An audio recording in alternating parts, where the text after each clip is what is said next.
یه آب شفابخش، اشتباه نکنید، آب معدنی ها نمیگم. ببینید چه براتون درست میکنیم که قرار سلامتیتون رو تا آخر عمر بیمه کنیم. 1/4 قاشق مرباخوری جوش شیرین میریزیم تو نیم لیتر آب.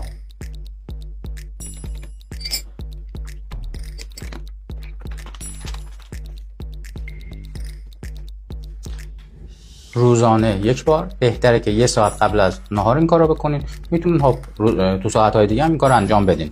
این آبو میل میکنین چند روز تا آخر عمرتون، هر وقتی دوست داشتین. این دیگه محدودیتی نداره. ببینید چه کارهایی براتون خواهد کرد که اصلا خودتون راغب میشین تا آخر عمرتون همین آبو درست کنین و مصرف کنین.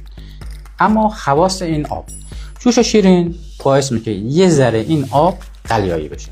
وقتی قلیایی میشه میاد تو بدن ما رو از حالت اسیدی در میاره و ریفلاکس معده درمان میشه، نفخ و ناراحتی‌های پانکراس و همه اینا رو برطرف میکنه.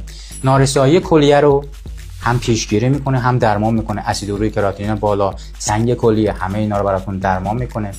پیشگیری از سرطان میکنه و خدای نکرده کسی هم سرطان داره باعث میشه که هم متاستاز نده هم درمان بشه، چون سلول های سرطانی بسیار بسیار اسید و دوست دارن. اینم باعث میشه خون قلیایی بشه. یه خاصیت بسیار عالی دیگه درمان عفونت های مزمن، مخصوصا عفونت ادراریه. ما افرادی داشتیم که از 3 سالگی تا 7 سالگی فقط رفتن برای درمان عفونت ادراری. ما همین یه دونه آب شفابخش درمان پیدا کردن.